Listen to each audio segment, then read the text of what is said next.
even though it was really simple thing, but I really enjoyed it a lot. So even at night, like when my sisters go to sleep or watching their K-dramas, I used to spend my night at kitchen. And then, at the floor of the kitchen, I was putting a carpet, the praying carpet, getting the colors, starting a Naruto sketch maybe, and then making the Naruto sketch. And I cannot sleep until I finish that piece.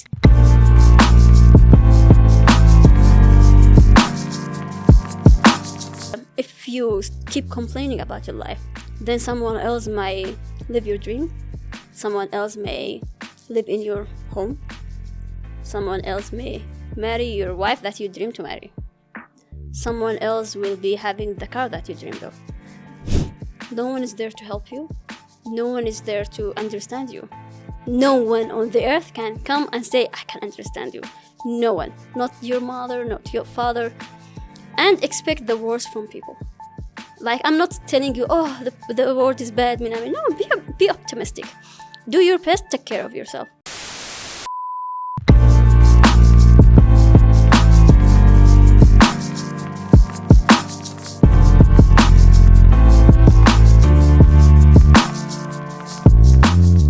ሰላም እንዴት ናችሁ? እንኳን ደህና መጣችሁ ወደ ኤፒሶድ የዲዛይን ፕላስ ቶት ፖድካስት ወይም ንድፍና ሐሳብ። የምናወራው ነገር እንዳለ ንድፍና የምናወራው እንዳለ ሐሳብ ነው።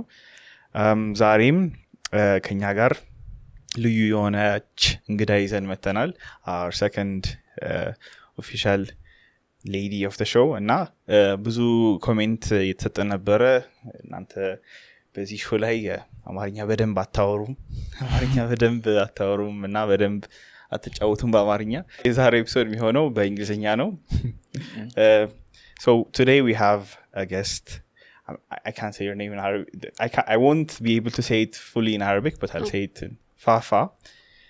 She's an artist, and I'll let her explain more about herself so that she can introduce herself. Hi, first, I'm so happy to be here today, especially that it's so rare to find someone who's like me joining this youth broadcast, being part of the community. So this is my first time doing podcast with someone from Addis Ababa, and I'm so honored to be here, so happy and so excited of what's about to come. My name is Faduma Abukar, and I'm a self-taught artist, also a teacher, and a refugee, unfortunately, but refugee also. I'm from Somalia. Came from Yemen. It's really so weird story, but you will get to know. Countries, So you will get to know what's going on and why all this together. Thank you for joining us. I'd like to say that you approached us first before we even approached you. So it's rare to see someone who's excited to be on a show that pursues design, that pursues thoughts, and thank you really for joining us. Thank you for coming. I know this episode will be great. And starting from my first question, you have mentioned about refugee. So starting from that, share some insights into your background as a refugee, the place you were born and raised, and we want to talk about your journey up to now, and also the challenge you have faced in that journey. First of all, my mom and my parents are Somali, so they got married in Somalia, and then at the beginning of the civil war of Somalia, they get out of the Somalia. They had really weird story. They went through a ship. That ship didn't work for 16 days, and there were many people of my family died in that ocean. And then they finally arrived to Aden, the south of Yemen, and then they moved to the north, and there's where I born in Sana'a. I started studying there. I lived all my life there. Before I came to Addis Ababa. And I was there also refugee. I was registered as a refugee. And the thing wasn't really so hard for me because I was a child. And, children, they don't pay attention to small stuff. I've seen many things annoying, but you don't pay attention to them that much. So, I was doing my best in the school till grade 10. But, year after year, you feel like you are not that much welcome in the country. And you feel that some friends, they may, treat you bad, and you are not from the country, go to your country, those stuff. But I tried my best to just focus on studying, and I was really so hard worker. I even get at the ministry exam 93. It's not 99, but it was 93. That's really great. Grade 8. So I was so happy to study, and I was focusing on studying only. After that, we got a civil war in Yemen in 2011. It was the worst year. People were fighting and dying, those stuffs. And the worst thing is that we were only with my mom. Like, she was the only one who took care of us in that time. So 7 girls with their mom. And and a simple home. And she was trying her best to, provide the food. And it was so hard, when the war started, everything, it will be just disappeared. So no electricity, no water. And my mom, she's trying to, keep us safe at home. So every night we used to go circle around. And the middle, there is a candle. So she used to tell us some stories about the past, Somalia, how beautiful was the country before the war started, Minamin. And then the worst day was like, while we were, listening to these stories, a bomb happened and everything turns white as a flash. So we run to my mom, and, she was trying to cover everyone to hug them at one time. So, at that moment, I didn't feel how hard that was for her. But, she was trying to make her safe, and she was trying also to tell us to wear something good in order, maybe, if we die in a bomb or something, so we don't be, in a bad situation or something. So, but after that, we moved to the north, and then to the south, and then, going to the, safe places and those stuff. And then at 2014, we just decided to come to Addis Ababa.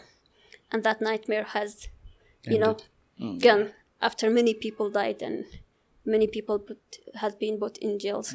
But we finally come here at Addis Ababa, and it was really much better to live here. Yeah. The reason I ask you this question is because being a refugee is difficult in some condition, and to mention those conditions, there is displacement from home. Some refugees are forced to leave their home for some reasons, and when you are forced to move out, then you are also losing your community, and by losing your community also you have losing your supporting system like families, friends and neighbors, and also language can be a barrier for employment in new environment or in new country. So this type of challenge also can lead to our mental health, because the peoples can be intimidating, the environment can be harsh for us. So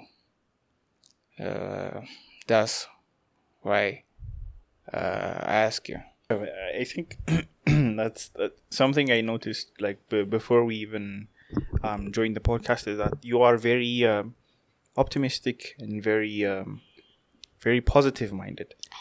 And like when you were telling us about the experience you've had, it's like people dying and bombs, and for us who lived in a city where everything was provided, where we had everything we need, we just had a peaceful city, I guess, and we didn't have to see the troubles of the world. It kind of terrifies us,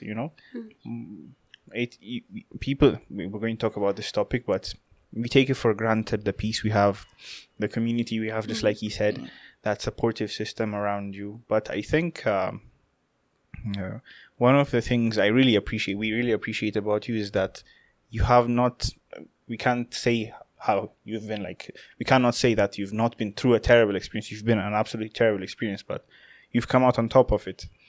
Like, it hasn't broken you, and I feel like that's a huge achievement, like more than people could achieve in their life. And I want to ask you, following, I feel like for you, art has been a form of expression, a form of relief, and a form of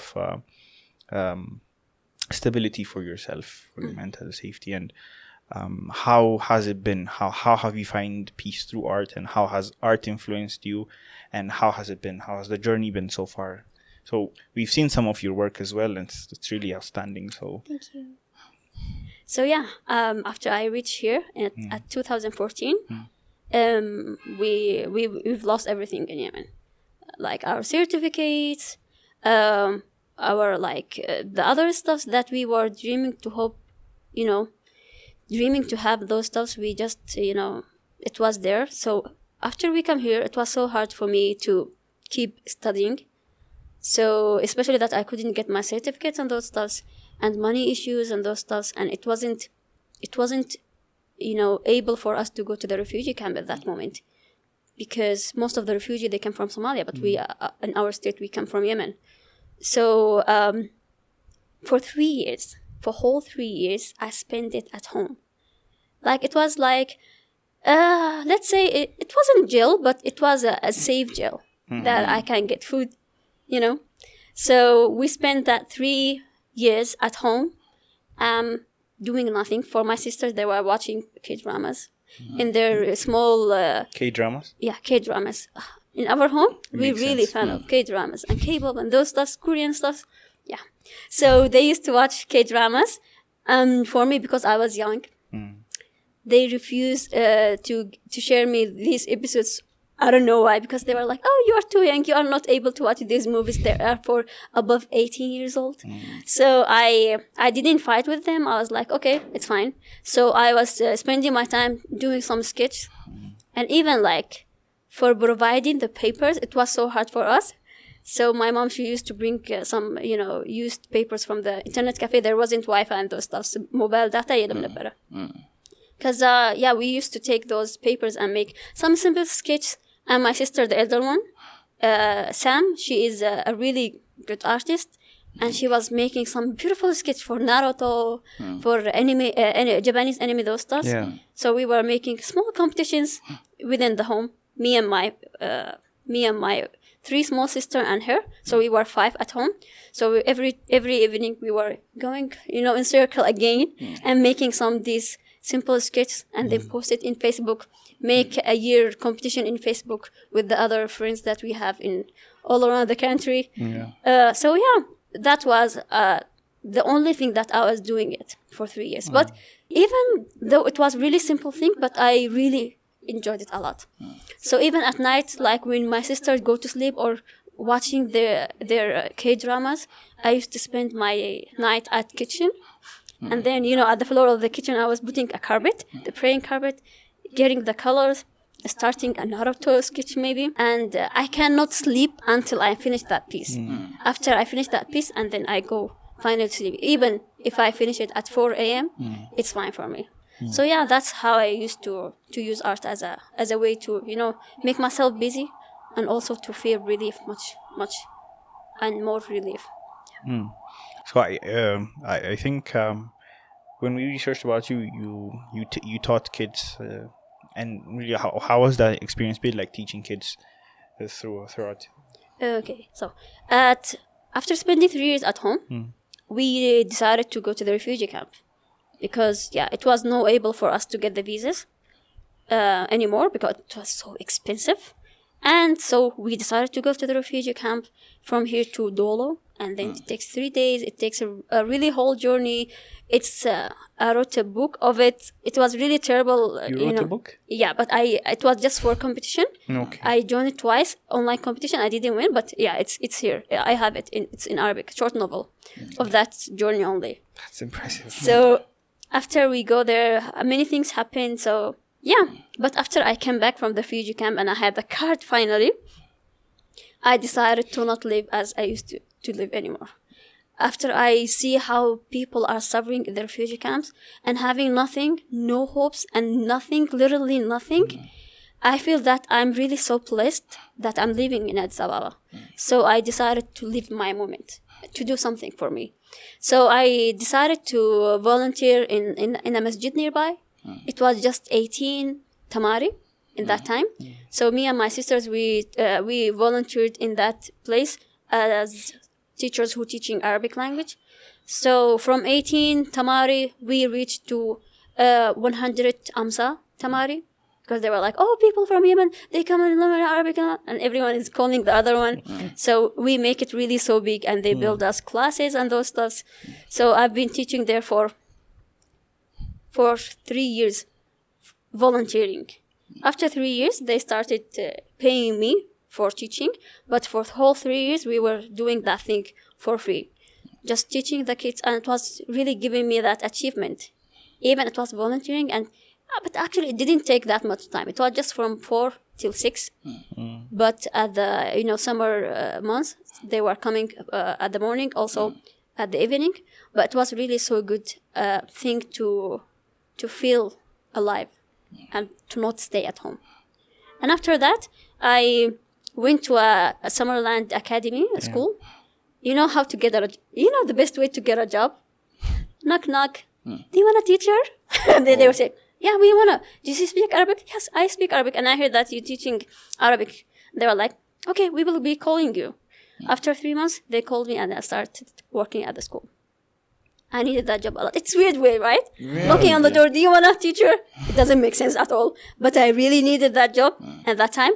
So I just do it. And I was, teaching in the masjid and also teaching at the school at the same time. Wow, and two then places at once. And then I started paying my own fees for the English Institute. So I was teaching in masjid, teaching at the school at the same time, going to Bole to learn English. So after I came to home, also I was, keep making those sketches and finally buying my own colors. Yeah. So that's how I started teaching in those places. It's kind of weird. I feel like people in our generation say that, oh, there are no jobs. There are no jobs. Jobs are really hard to find. So me and Hinok were going to go and knock on an architect's door and say... Actually, one day in Bachach, I met someone. He asked me, where are you going?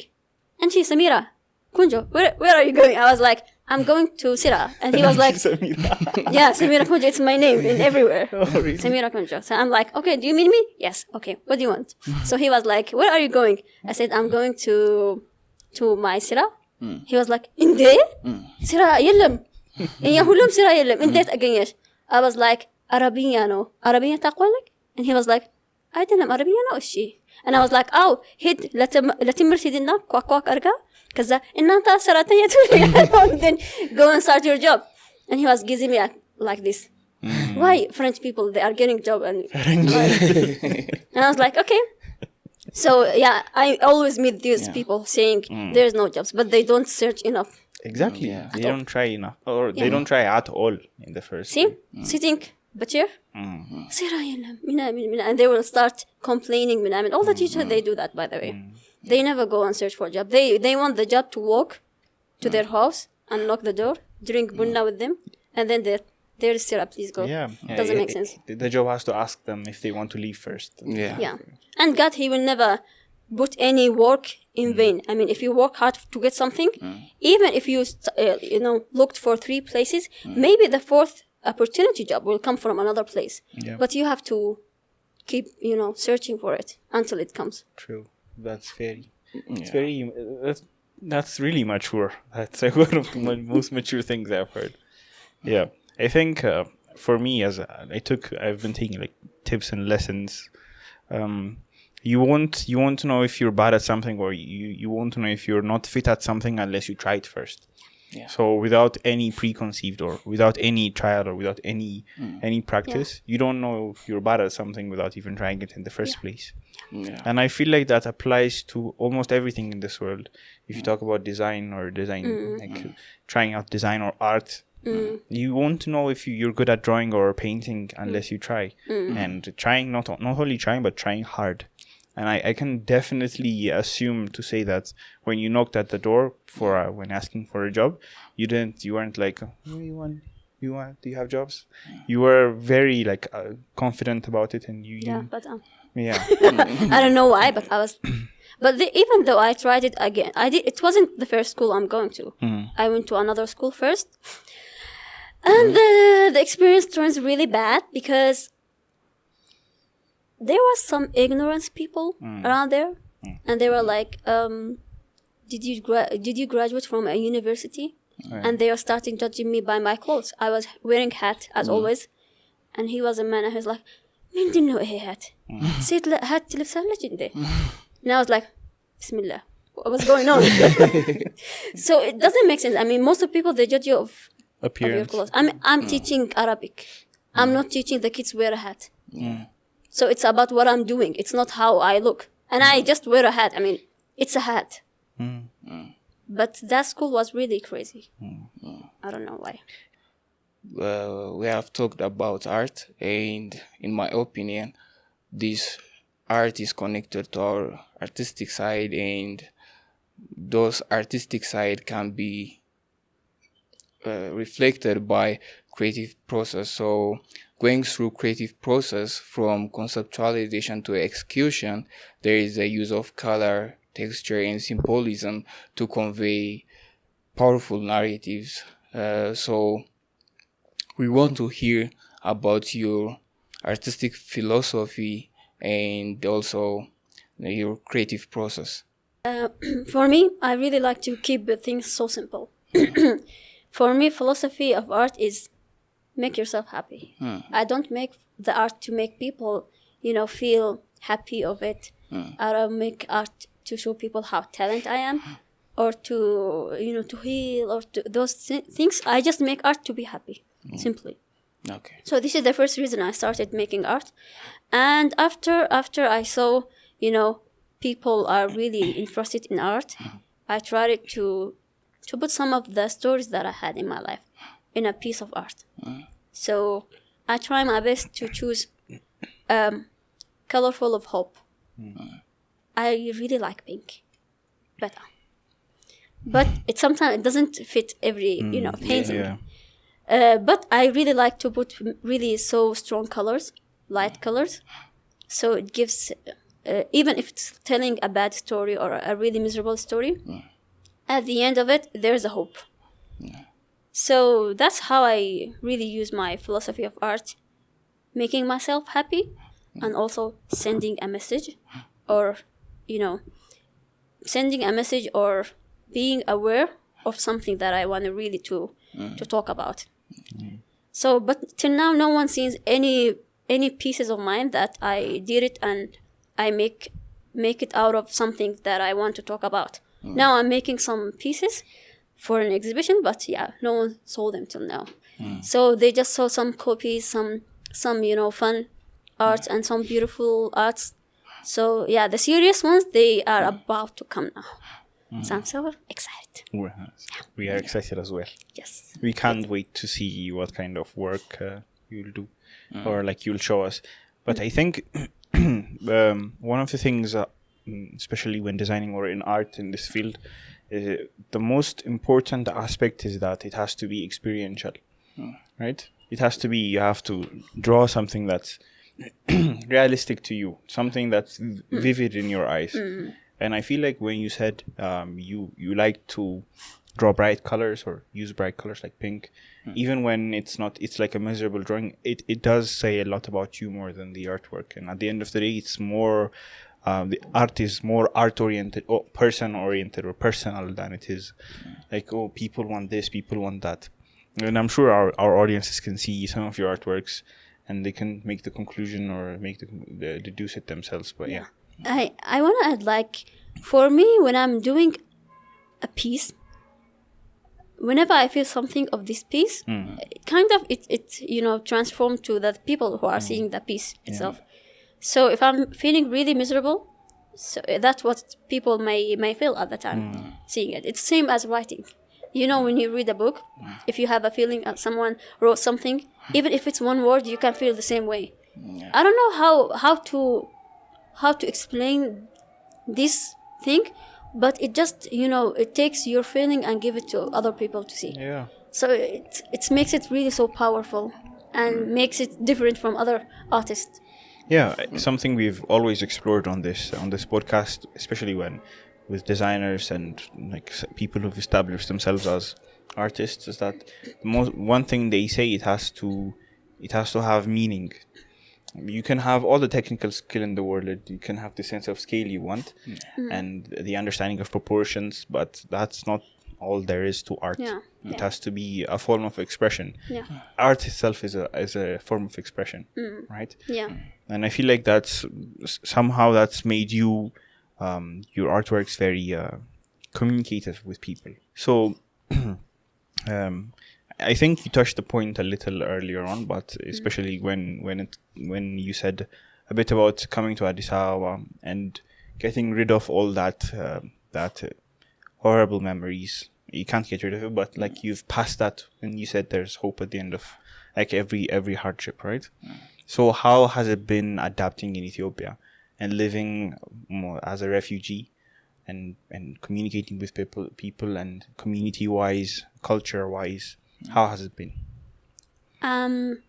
First of all, before everything, Addis Ababa is same as some other countries. Really? Okay. Yes, some other countries, they have a good side and bad side. Of course. Yeah. Same as Addis Ababa. So the people in Addis Ababa, they don't get it. They think that, there's places much better than, more places are much better than Ethiopia, Addis Ababa. But the fact is the same. People have the same problems, but with different things. So if you go in America, there is more problems. Maybe they don't have the same problem, but they have the same problem that causes the same pain. So everywhere, it's salty. We say a quote in Somalia. We say, "From everywhere you go to the ocean, it's salty." So the word is like this. It's not about the word, but it's about you who's seeing the problems within your eyes. So coming to Addis Ababa, like first of all, peace. But it was really good thing to have peace. Especially I have really bad things about Addis Ababa. Shout out to Addis Ababa. Yes. Suddenly Addis Ababa. So we have in Yemen, it was really so good. But the peace issue, when it happened, it was so hard to deal with the things. But coming to Addis Ababa, it was really so peaceful. But even with the neighbor, with the people outside, it just feels really so comfort. And yeah, at the first time, you can have some, arguments with the neighbors and with people outside, like, the money stuffs. They want to just pay us more because we are French. And I'm like, please, I'm not French. Only that thing. Yeah. But the other stuff were really so fine. The life expenses, they are so perfect. I mean, nowadays it's getting crazy, but when we come, it was just like much better.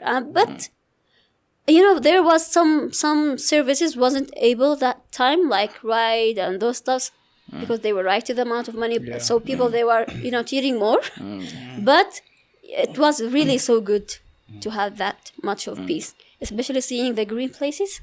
Imagine behind our home, like there were some of trees. In Galan Condominium, there are many trees. So in Yemen, we used to walk for 30 minutes just to go to a green place.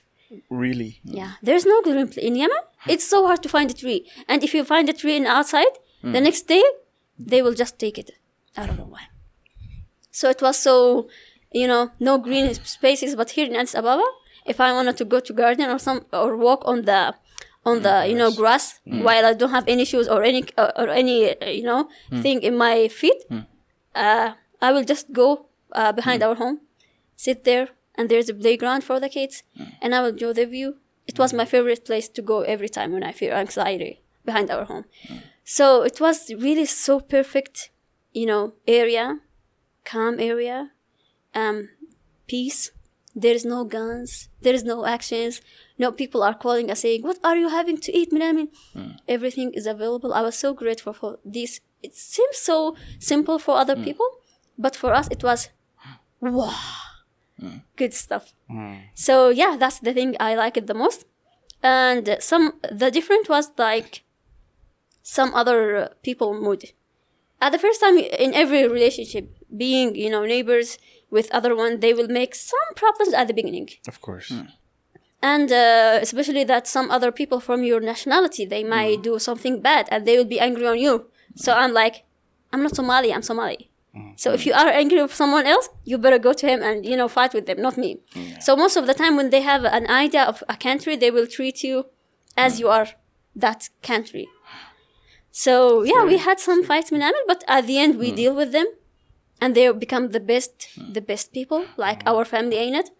And yeah, and day after day, whenever we face problem, they are beside us and we are also beside them. And the perfect moment for me of adopting Addis Ababa is the Bunna ceremony. Yeah.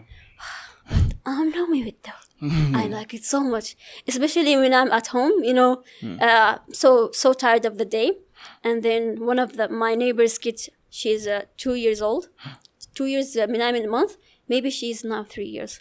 I'm not sure. Anyway, but I'm English. So she come to our home and whenever she opened the door and there's Bunna in their home, she's like, Unna tatu. And I'm like, oh my God, this is the perfect moment. So we go there and, you know, everyone's coming, gathering, drinking, having some chitty chats and yeah, and just enjoying. And it was really so helpful for us to accept Addis Ababa. And for the other stuff, it wasn't like about Addis Ababa, it was about us. So all the difficulties that I imagined, it was just inside my mind. Everything was possible, but I wasn't able, or I didn't have the permission to go and look for the opportunities that I might have because of some upper hands like leading my life.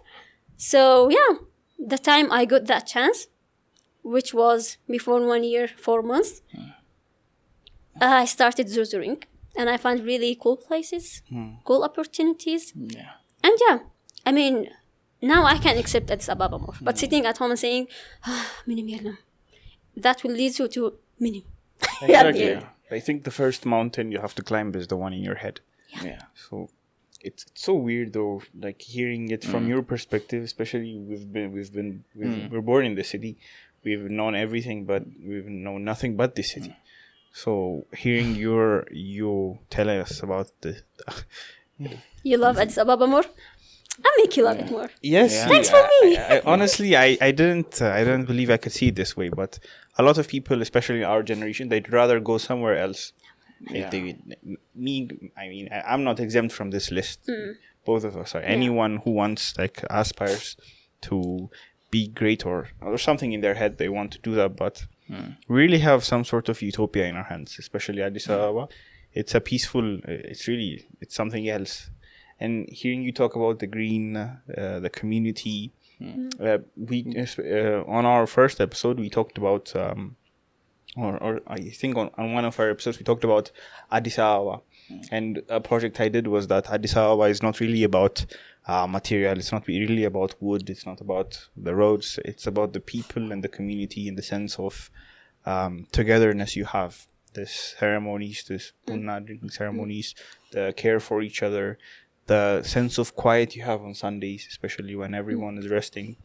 And I feel like that's something we don't appreciate because we have it so easily. And as humans, it's human nature when something is really abundant, you take it for granted. We have greenery everywhere in Addis Ababa, and we just walk by it. We just don't take a moment to notice. I'm like, Indi, appreciate. Yeah. It made me reflect. It really made me reflect because I know I'm now going to go home and touch the grass and say, wow, this grass is really nice. Every moment, I feel the same. Nothing changed. Yeah. Whenever I go behind our home, it's like the first time seeing it. I'm like, wow, this is beautiful. Again and again. I won't be bored of saying beautiful. Yeah. And one thing I really like what you said about the ocean. About whether you're from the ocean in Somalia or the ocean in the United States of America or the ocean in Japan, it's all salty, and it has its own. Every country has its own problems, but that doesn't mean a country that has different problems is greater than our problems, or just because their problems are different doesn't mean they don't have problems in the same way. But I've come to I've come to the realization that you should really cherish the place you live, and the place that makes you feel like home.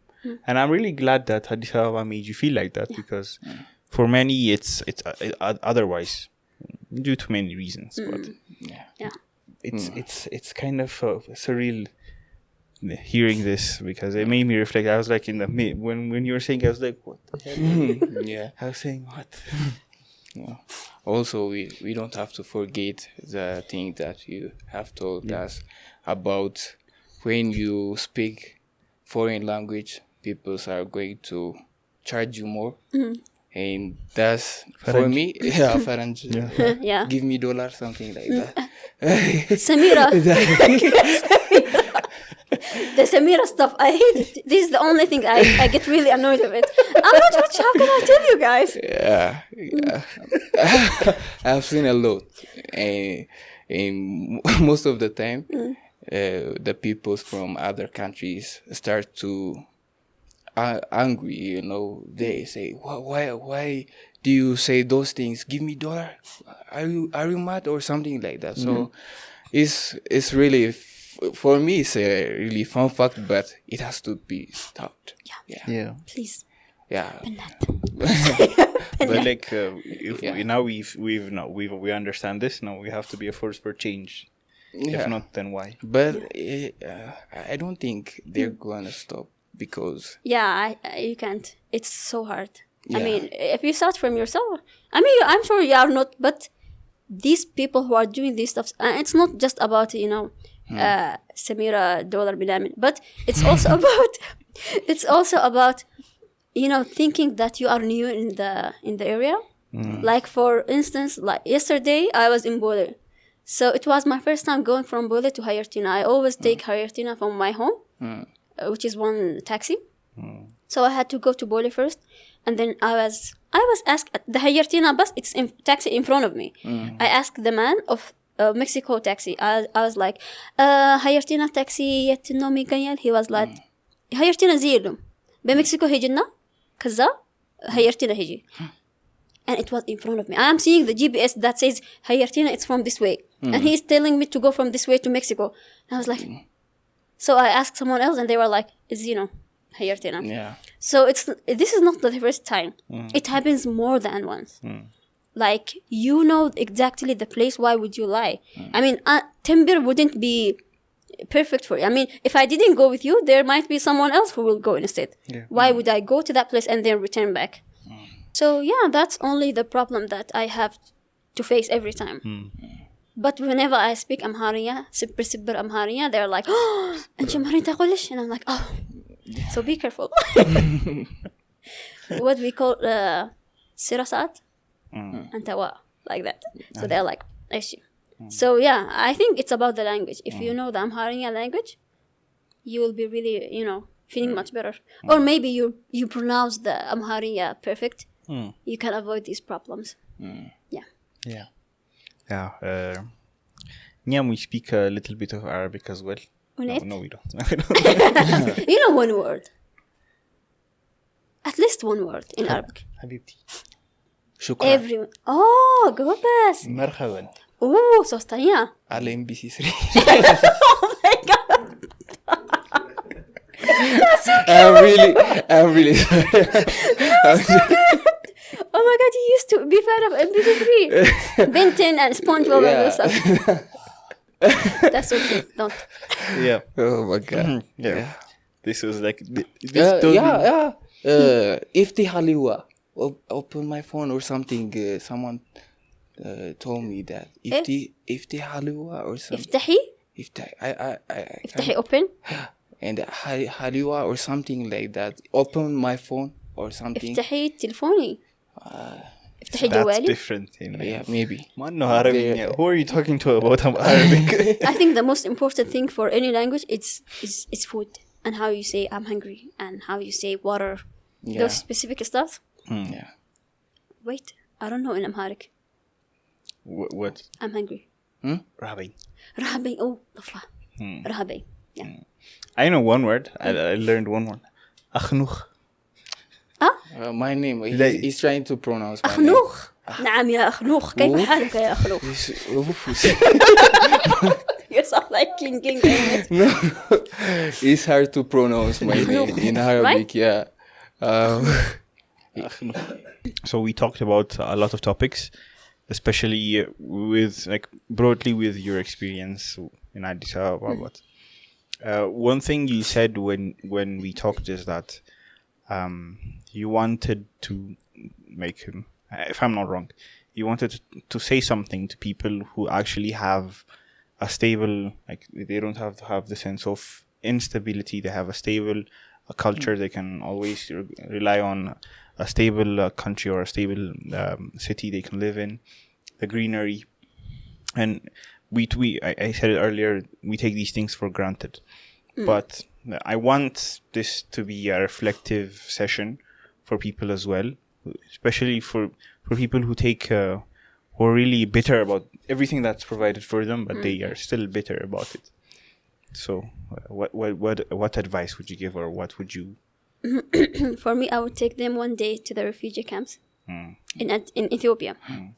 When I was in refugee camp, we had just to cook for one time because it's wood and it was so hard to turn it on, and especially that it's so hot, so dusty.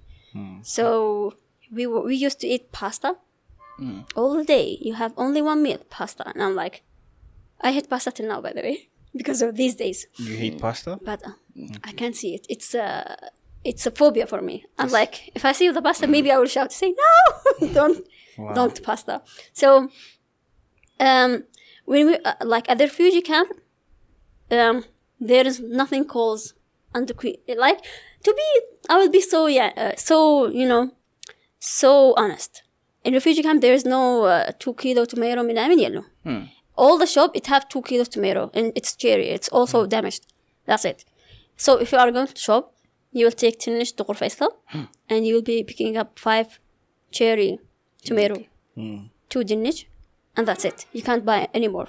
You are not allowed to, because the shop itself doesn't have that amount of vegetables and those stuffs. So even anjera yellow and the other things are so expensive. And the other foods and things supposed to be for refugees, people are sending them. Okay. So the refugee has to buy what's meant for him. So it was just a few times we spent it there. But when we come, maybe I lost 6 kilos because of that. So when I come here, imagine just having a tomato sauce with pizza and seeing the vegetable shop. I was like, tomato! And wow, potato! And onion, yamral, vegetables, those stuffs. I'm a fan of food, by the way. So that's why I'm focusing on the food only. Yeah. So this podcast is now called Food Plus Thought. Yeah.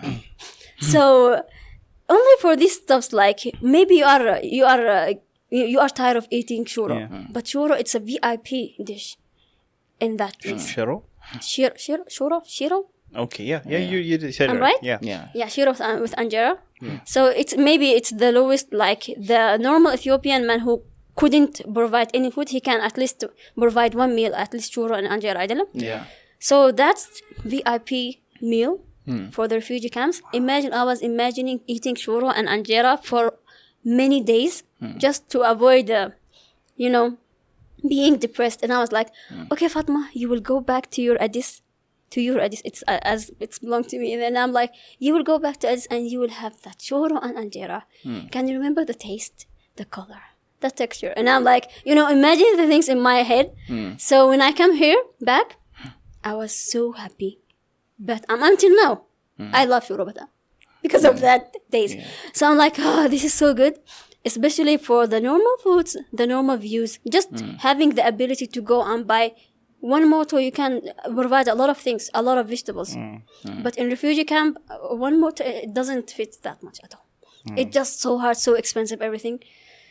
Plus that you even if you have a job in refugee camp, your salary per 1 month is 700. Wow. It doesn't change. How many years are changing? 700, that's it. You start working from 7 till 5 at the evening, and your salary is 700 per month. So what can I, buy with that if everything is so expensive? So even having a job here in Addis Ababa, enjoying the weather, rainy weather, the vegetables, green vegetables and those stuffs, it was something so important. And you can't, maybe some people will look at me and say, you are exaggerating or something. I'm not. I'm absolutely not doing that. Even not in refugee camps, even in, Negele. Yeah. We've been there. Yeah, we've been there. Because when we are going to the refugee camp, there is no even clean water. Most of the water they use, it's from the rain waters. Imagine waiting for the rain just to collect some water. And I was like, wow. And they drink it. And they make food with it. And whenever you eat their food, you can feel the sands inside of it. Yeah. Even if they wait for many times, even if they boil it, still there is something inside. Well, I changed, whole my life changed after coming back from the refugee camp. I really appreciate every single thing. Because even in Yemen refugee camps, it's not like this. They provide much better. And even it's not necessary for you, if you can live outside the refugee camp, it's not necessary for you to live in the refugee camp. But here, it's so hard for refugees to get out of the refugee camp unless they submit all their rights. Now we are getting nothing because we are living in Addis Ababa. But at least you can work. Yeah. Imagine going there and staying there for free in a house, not in a house, in a tent, and then having 700 if you work, and each month you will have a really tinish amount of food that it's not even enough for 15 days. Doesn't make sense at all. I don't know how they can live there, but they are living there anyway. So yeah, coming here to Addis Ababa was like Las Vegas. Las Vegas. That's an exaggeration. No! For the refugee camp and here, if you compare, Yeah. I will take you there. I concede. Yeah, every time I'm like, everyone who's trying to, to exaggerate the problem, the tiny problem that he have in his life, I'm like, go back to the refugee camp. 1 day, 2 days, and you'll be straight. Yeah. Sometimes we have to be thankful. But not sometimes. Okay, always. Well. Yeah. Yeah, all the time. Yeah, all the time. We have to be. Yeah. That I don't know how to describe, but we blame for many things here in Addis, and that we had or that we have maybe luxury for others. So we have to. Yeah. 1 month's. I'm not going to say the quote because I'm not going to say it right again. It's like 1 month's trash is another month's treasure. I don't know. Yeah. So what you consider something that's easy for you, it's like I've never heard someone. I've lived here like for how many years? 24 years in this city, and I've never heard someone talk as passionately about shiro as you have. Yeah. Honestly, like. So it's just if you keep complaining about your life, then someone else may live your dream. Someone else may live in your home. Someone else may marry your wife that you dreamed to marry. Yeah. Someone else will be having the car that you dreamed of. So it's better. So it's better to be grateful. I don't know if you have this as a religious verse, but we have a religious state that says the people who thanks. Yeah. The people who get more. Yeah. You thank more, you get more. I feel that life, it's like, that we consider as the son of God, like that. So if you have a child and you didn't give him something and he starts complaining, would you give him something else? You wouldn't. But if he said, I'm grateful for what I have and I will be doing my best, any father will give him more because he deserves. Yeah. Same as God. So whenever God sees you, doing your best, stop complaining, then he will give you more. Even if that more, it comes late, but at the end you will find the result. There is no way to die before getting what you deserve. First you will get what you deserve and then you will die. I believe in that. no one will die not taking his things that's supposed to him. So the way you treat the life, the way it gives you back. What you do, it's what you get. Now or after. Wow. Yeah. That's really words. profound. That's really wise. Yeah. I don't know what to say. That's very true, especially about the father and the son example. It's a really amazing example. Yeah. So we've finished our topics, to be honest, but I feel like we should tackle at least a few more topics or one more topic before we close the episode off. So what's the plan? What does the future look like for Fafa? Like nowadays, I mean, before 1 year and 4 months, I had the hardest year in 2022. I had a really big personal problem that keeps going to whole 1 year. So I prayed a lot to get the thing that I wanted that time, but I didn't. But at the end of the year, I feel that it's much better to go it that way. I mean, as long as God chose me this way, then I will trust him and I will follow my path.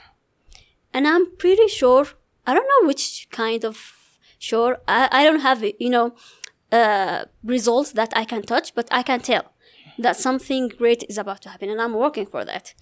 And the small steps that I'm taking from 1 year and 4 months till now, they are small steps, but I'm doing my best. Imagine like starting art in a competition and now being here and making a lot of arts. And now I'm about to make my first exhibition at the U-Report UNICEF. So it's just getting much better with small steps. And I can tell that will lead me to a great thing. I can't tell what is it. But I'm not pretending, to be honest. But I'm pretty 100% sure that there might be or there must be something for me. It's not because I deserve, but it's because God promised. That's what I'm waiting for. So yeah, starting with this solo exhibition, and then I'm so excited to see what's come about. And I wanted to mention of that, like I already passed the bad part of my life. So I'm waiting for the best to come. So I'm pretty sure that what passed, it's not about to come again. And what about to come, it's about to make me forget what I have been through. So, I mean, and you will be knowing, I mean, by following me, Of course. Yeah. and you will get to know, I mean, what's going to happen. And with these small steps, we can reach the sky and beyond. Yeah, you definitely have rehearsed that or something, because that you couldn't have said that out of your head. I don't believe you didn't rehearse that. No, I am not, to be honest. It's a joke. Okay. It's a joke. But as I told you, it's about what you believe and what you are working for. Yeah. I can tell that something will happen good and sitting. Of course. Like that. But Yeah, you really have a profound understanding of everything in the world, and especially the way you approach things in your life. And it shows when we were looking through your works, your artworks, and the optimism, the positivity you bring through your socials. It's infectious. And one thing about positivity is that it transfers onto others, and we're truly honored by this. Sayyid Akhnouch. Is that right? Akhnouch and I have been really blessed by your presence here. Yeah. And thank you so much. Blessed. Especially because it baffles me, because you reached out to us, and it shows that how much you want to spread this positivity and especially when everything is so present here. And it's thank you, really. You're welcome. Yeah. We are thrilled. We are thrilled. Oh, arigato. Arigato gozaimasu. Arigato masu. Oh, arigato. So let's I think let's round it off. Yeah. Yeah. So before we round off the episode, although you've literally given us a lot to think about and a lot to appreciate and really a lot to look forward to, especially from the perspective of people who've had everything they need, not want, but they need, and to have contentment in the life we have. I really we'd really like you to give one advice. Like you've given like I know a lot, but like at the end of the episode, what's the message for the people? We always ask our guests. Actually, I didn't mention this because I really liked. I just shared maybe 60% of the miserable thing that I have been through. The 40% I don't want to share, but the most advice is for girls. I want to speak in Amharic. What we say? Your lip is your gold. Gold with Work. Your lip is your work. And don't allow anyone to go inside without a permission of you. And before letting anyone to go inside, make sure that he deserves or not. Most of the problems of the girls, like for you, I don't know if you mix the emotional things with the work, but we do. If we are depression from emotional stuff, and we can't go ahead. Especially that I've seen girls who end their life because of these issues, the emotional issues. So it's better to be strong. No one is there to help you. No one is there to understand you. No one on the earth can come and say, I can understand you. No one. Not your mother, not your father. And expect the worst from people.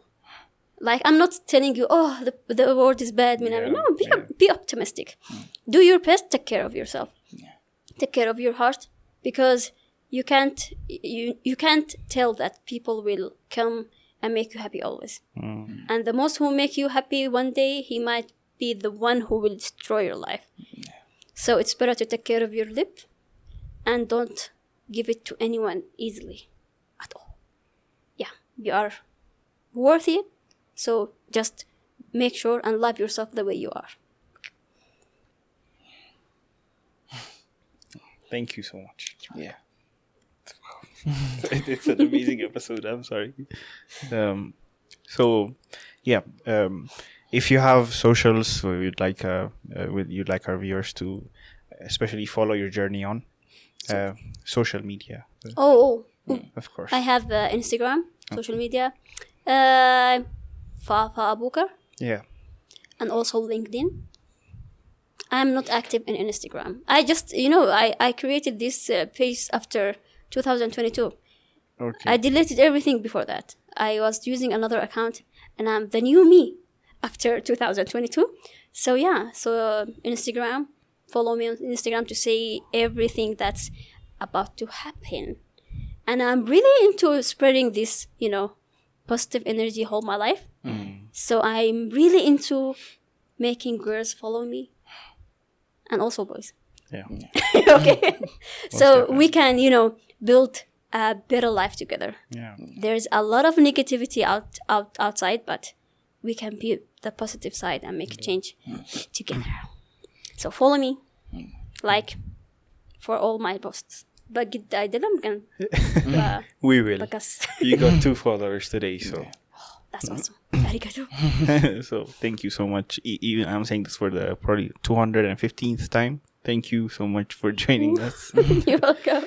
Because it's been a really reflective episode, and one that I know will really impact a lot of people. Especially it has impacted us, and it really means a lot when it's come from you. And once again, thank you. Arigato, amsagnallo. So I think I'm going to close it off in Amharic because I know people will kill me if I don't. So ስለዚህ የዛሬ ክፍላችን ይህን ይመስል ነበረ። ከፋፋ ብዙ እንደተማራችሁ እርግጠኛ ነን፣ ምክንያቱም እኛም በጣም ስለተማረን። እሷን ፎሎ ማድረግ ከፈለጋችሁ ሶሻል ሚዲያ ሊንኮቿን ዲስክሪፕሽን ላይ ያስቀምጠነዋል፣ ቼክ ማድረግ ትችላላችሁ። የዛሬ ኤፒሶዳችን ይህን ይመስላል። እንደዚህ ማየት ሌሎች አስተማሪ ኤፒሶዶች ስፔሻሊ ደግሞ from the artistic side from ሀሳብ ሳይድ እና more ደግሞ ዲዛይን ኦሪየንትድ የሆኑ ኤፒሶዶች ደግሞ ካሉ ስለሚኖሩ ቼክ ማድረግ ትችላላችሁ ሰብስክራይብ አድርጉ and please leave a like እዚህ ቪዲዮ ላይ እና ኮሜንት አድርጉ ስለፋፋም የተማራችሁት ነገር ካለ or እሷንም personally communicate ማድረግ ከፈለጋችሁ ሶሻሎቻን ስለምናስቀምጥ or comment leave ማድረግ ትችላላችሁ and also click the notification bell ሌላ ቪዲዮ ሲወጣ or ሌላ ኤፒሶድ ሲወጡ ሚስ እንዳታደርጉና መልካም ሳምንት